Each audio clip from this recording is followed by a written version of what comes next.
दोस्तों welcome back to the fit out. दोस्तों इस टाइम में कई सारी खबरें हैं जिस पर चर्चा करना, जिस पर बात करना बहुत ज़रूरी है। खासकर ज़रूरी ये तब बन जाता है जब ये सारी चीज़ें हमारे देश, शासन, प्रशासन, इन तमाम लोगों के नाक के नीचे से हो रहा हो और ये तमाम लोग इन्जॉयमेंट कर रहा हो। मगर भारत देश के लोग जो खुद को आधे तो मूर्ख वैसे ही है और कुछ को वैसे भी मूर्ख बना दिया गया है। सोचिए कई सारे सवाल है इस टाइम में। सबसे पहला सवाल ये है कि हमारी फॉरेन पॉलिसी कहाँ खड़ी है। ईरान के अंदर से 10वीं आशूरा के दिन ईरान के अंदर से जिस तरह की तस्वीर निकलकर सामने आई है वो कहीं ना कहीं लोगों को विचलित कर देने वाली है। यहाँ तक तो ठीक था कि इजराइल और अमेरिका के फ्लैग, उनके झंडे जलाए गए, मगर ये कहाँ तक दुरुस्त है कि इसमें भारत को भी घसीट लिया गया। मगर आइए मैं समझाता हूँ ये कहाँ तक दुरुस्त है और कहाँ तक ये सही है और कहाँ तक ये सही नहीं है। आइए इन तमाम फलसफा को समझते हैं। पहली बात यह है कि प्रधानमंत्री मोदी की नीतियों ने यह साबित कर दिया है कि भारतवासी चाहे जहां भी रहे उनके मुकद्दर में सिर्फ जिल्लत और रुसवाई ही नसीब हो सकती है। मैं ये बहुत सख्त अल्फाज इसलिए बोल रहा हूं क्योंकि यहाँ पर मामला सिर्फ और सिर्फ हमारे देश का नहीं है, बल्कि यहाँ पर मामला हमारे देशवासियों से जुड़े हुए हर उस व्यक्ति का है जो इस देश का नागरिक होते हुए इस देश का सम्मान, इस देश का मान, इस देश का हर चीज़ अपने दिल में लिए बैठा है। सोचिए कि प्रधानमंत्री मोदी की एक नीतियों की वजह से वो ईरान जो हमारा सदियों से दोस्त रहा वो हमारा अब दुश्मन बन गया है। प्रधानमंत्री मोदी की नीतियों की वजह से, उनकी सरकार की नीतियों की वजह से वो गज़ा जिसे हम हमेशा सपोर्ट करते रहे, अब उसी गज़ा के लोगों के मरने पर हमारे भारत के लोग खुशी मनाते हैं। सोचिए कि एक सरकार की नीतियों की वजह से हमारी छवि देश और विदेशों में कैसी बन गई है। मैं लगातार इस चीज़ को रिकॉर्ड करते आ रहा हूँ। कई सारे सवाल इस वक्त खड़े हो रहे हैं कि इस वक्त प्रधानमंत्री मोदी क्या कर रहे हैं। बिल्कुल हमारे देश का लोग मजाक उड़ा रहे हैं। यह पर बात खत्म नहीं होती है दोस्तों। इस टाइम में हमारे देश के अंदर क्या चल रहा है, जरा ये इस चीज पर नजर दौड़ाते हैं।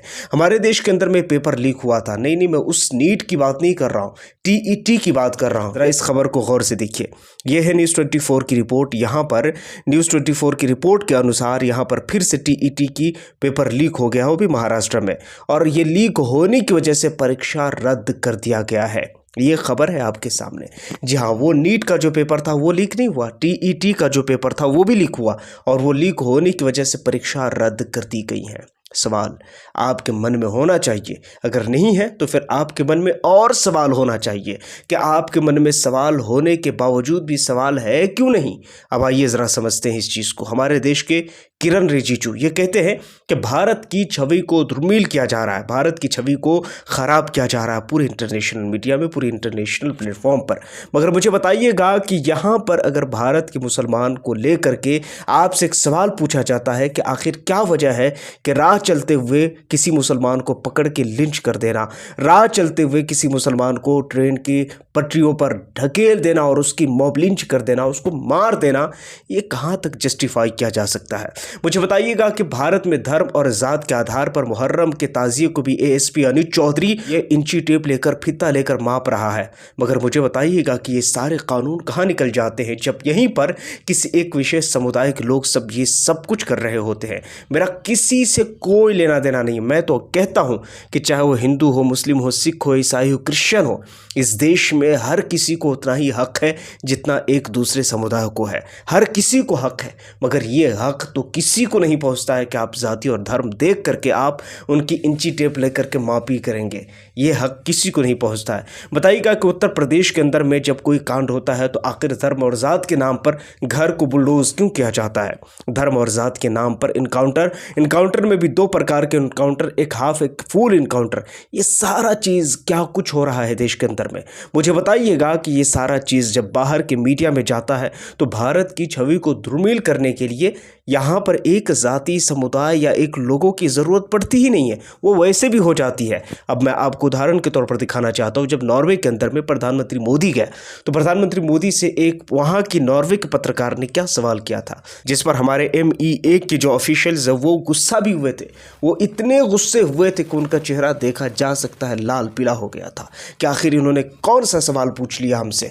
अब देखिए वहाँ पर उनसे सवाल पूछा गया कि बताइएगा कि सर आपके देश में माइनॉरिटीज़ का क्या हक, और कई सारे सवाल उसने पूछे थे। प्रेस फ्रीडम को लेकर भी उसने सवाल पूछा था।